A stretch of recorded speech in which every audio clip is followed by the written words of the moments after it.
You know, when you reach 82, like me, Frank Thompson, memories become our greatest companion. Sitting here on my porch, watching the sunset paint the sky orange, just like every evening, I find myself remembering everything I've lived through.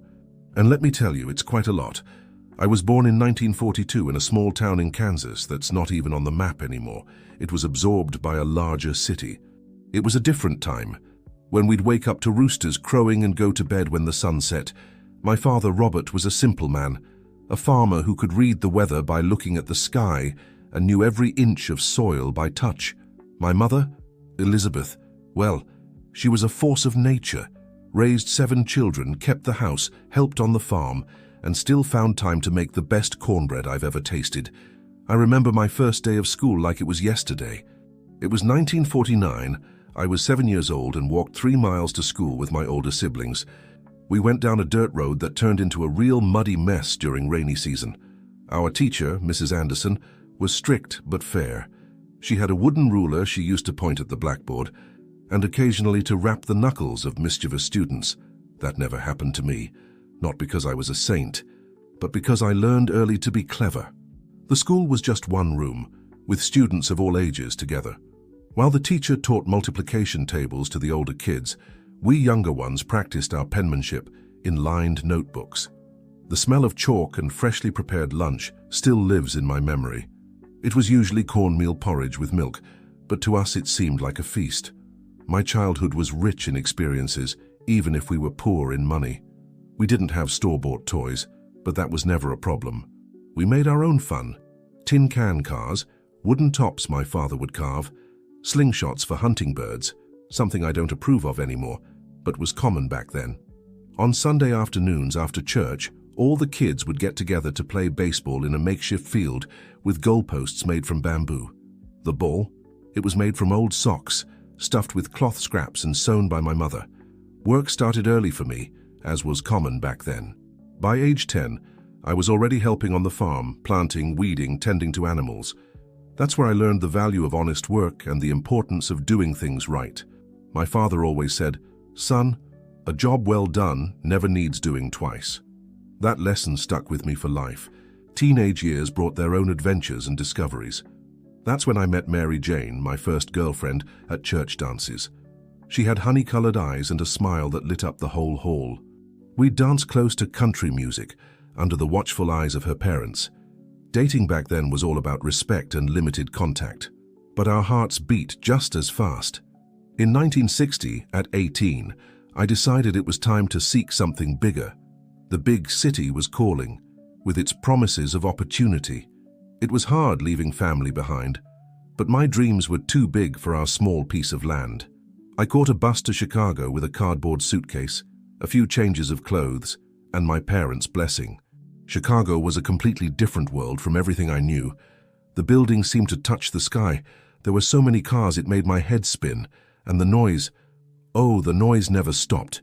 In those first few days, I confess I thought about going back, but necessity and pride spoke louder. I started working as a construction helper. I'd wake up at 4 a.m., take 3 different buses, and get to the site before sunrise. The work was hard, but I was determined to succeed. At night, I attended evening classes. That's what they called adult education back then. I studied with fierce determination because I knew education was my only path to a better life. In 1965, I got a better job as an office clerk in a metalworking factory. That's where I met Sarah, who would become my wife and companion for 48 years. She was a secretary in the personnel department, had a sweet way of speaking, and an intelligence that impressed me. We dated for 2 years until we got married in 1967 in a simple ceremony, but full of love. Married life brought new responsibilities, but also many joys. We lived in a small rented room in Bridgeport, a traditional Chicago neighborhood. The beginning was tough, borrowed furniture, old pots and pans, but we were happy because we were together. Sarah kept working, and I continued studying at night. In 1970, I managed to graduate as an accounting technician. Our first son, Robert, was born in 1969. It was an indescribable joy. I remember the day we brought him home from the hospital, me trembling with fear of dropping the baby, Sarah smiling at my insecurity. 2 years later came Julie, our youngest. Watching the family grow was my greatest accomplishment. Work was still hard, but we were slowly progressing. In 1975, we managed to buy our first house through a government program. It was a simple two-story house in the suburbs, but to us it was a palace. I still remember the emotion of receiving the keys, painting the walls on weekends, planting the first flowers in the small garden. The 1980s brought big changes to the country and our lives. Inflation was eating away at our money, but we managed as best we could. I opened a small accounting office at home, working on weekends to supplement our income. Sarah baked cakes to sell. The kids were growing, studying, and our greatest pride was seeing them have opportunities we didn't have. Robert graduated in engineering in 1992, our first big family achievement.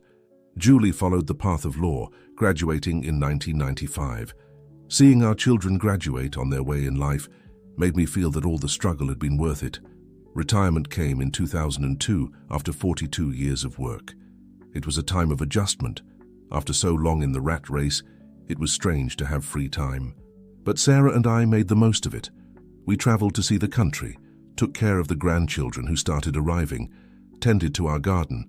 Sarah passed away in 2015 after a battle with cancer. Those were difficult months, but she faced everything with a strength I'll never forget. Her last request was for me to keep living, not to give in to sadness. And that's what I try to do every day. Today, living alone in this same little house we bought so long ago, I spend a lot of time tending the garden she loved so much. I have 5 grandchildren who fill the house with joy on weekends. I attend a senior center where I play dominoes and talk about the old days. Life goes on, different but still full of small joys. When I look back, I see that my life was like a long train journey.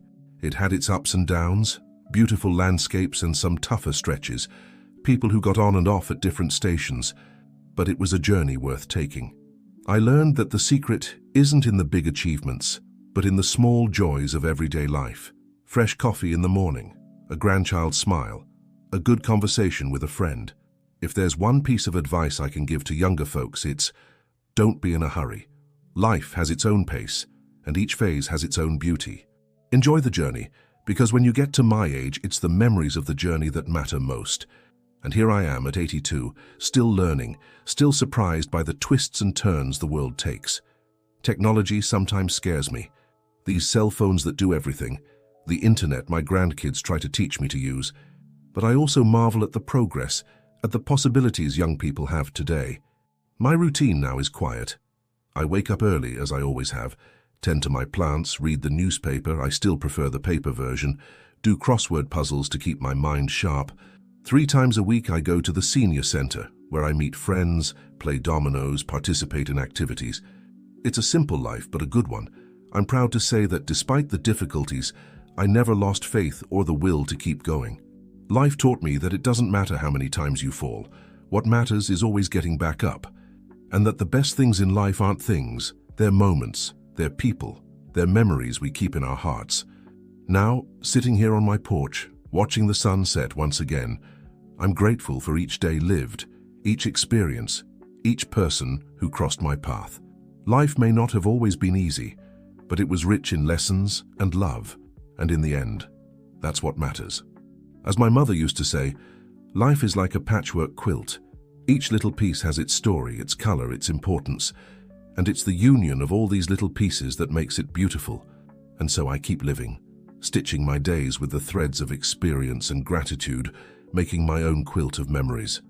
The other day, rummaging through some old boxes in the attic, I found photographs that took me back in time.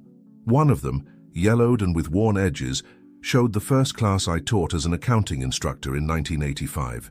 It was a special phase of my life that I haven't told you about yet. It all started when the director of the technical school where I studied invited me to teach evening classes. At first I was apprehensive.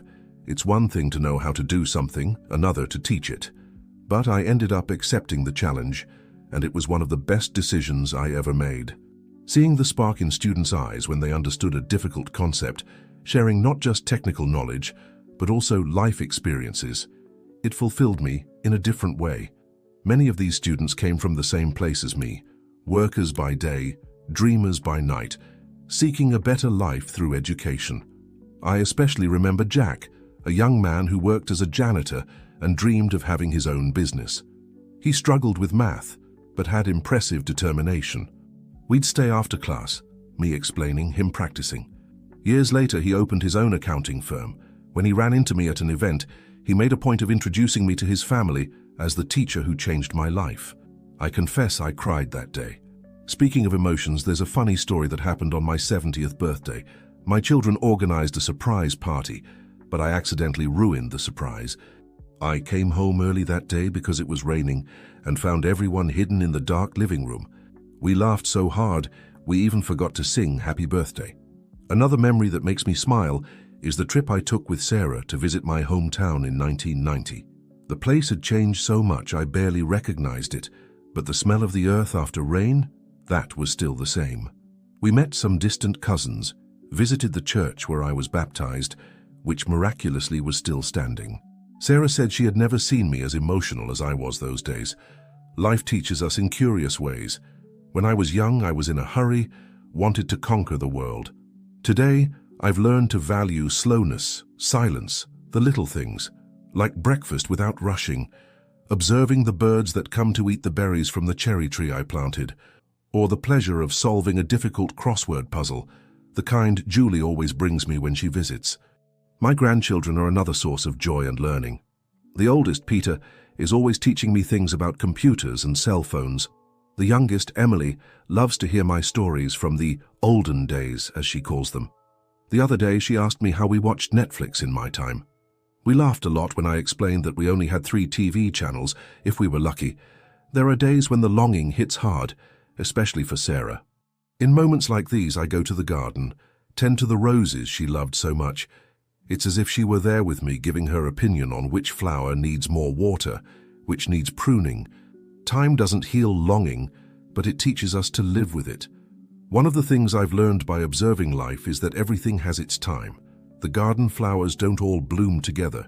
Each has its season. We're like that too. There's a time to plant, to harvest, to work hard, to rest.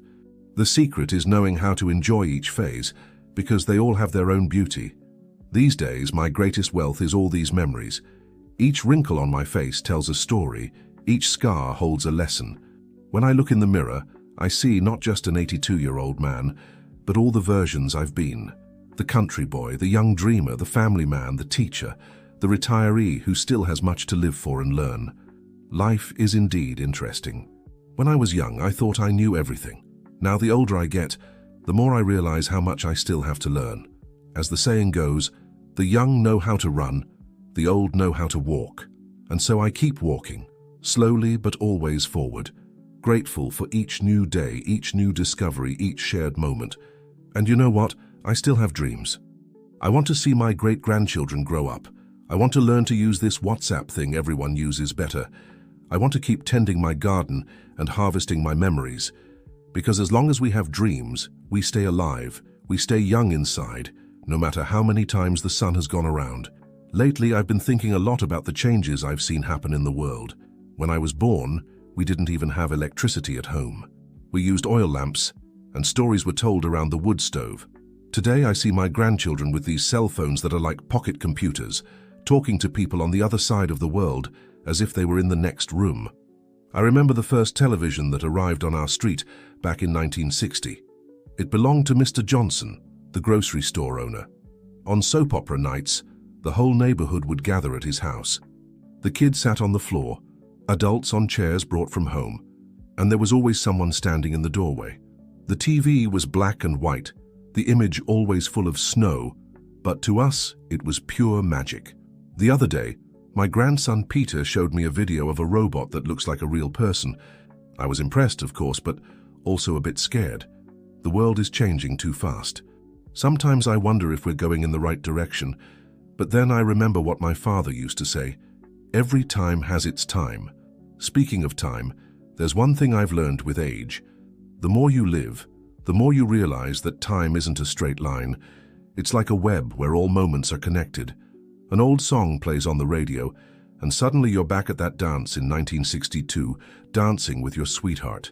The smell of baking bread takes you to your mother's kitchen. A child laughing in the street reminds you of your own kids when they were little. The other day I found my first paycheck kept in an old box. The salary was $32, a fortune back then. I showed it to my grandkids and they couldn't believe it. I tried to explain about the different currencies the country has had, about the galloping inflation of the 80s when prices changed every day. They listened as if it was a science fiction story. One of the greatest joys of recent years was when my first great-granddaughter, Sophie, was born. Holding that tiny baby in my arms made me think about how many generations our family has seen pass. From my great-grandmother, who was a freed slave, to this little one born in the era of smartphones. So much history, so much ground covered. Technologies change, customs change, but some things stay the same. A mother's love, true friendship, the satisfaction of a job well done, these don't change, we just learn to value them more with time. There are days when I wake up thinking about friends who have passed on, my buddy Joe, who was my domino partner for over 30 years. Sam, who worked with me at the factory, and always brought moonshine hidden in his water jug. Mrs. Betty, our neighbor who made the best cornbread in the neighborhood. Each left their mark, their story, their little piece of memory. But I don't get sad, as they say, to remember is to live again. And I've been lucky enough to live a lot, to meet so many good people, to be part of so many stories. Every wrinkle on my face is a chapter of this story. Every white hair on my head is a lesson learned. If I could go back in time and give advice to young Frank, I'd tell him not to be in such a hurry. I'd say that problems that seem huge today will seem small tomorrow. That money is important, but it's not everything. That a sincere hug is worth more than any wealth. That life is like a dance. Sometimes you lead, sometimes you're led. But the important thing is to keep the rhythm and not step on anyone's toes. Now, with 82 years under my belt, I know I still have a lot to learn, a lot to live. Each day is a new blank page, a new chance to do things differently, to be better. And even if the body isn't the same anymore, the heart keeps beating strong, full of dreams and hopes. As that old song Sarah loved says, time passes and never comes back. But as it passes, it leaves its marks, its stories, its gifts. And it's these stories that make life worth living, that make us want to keep walking even when the path seems difficult.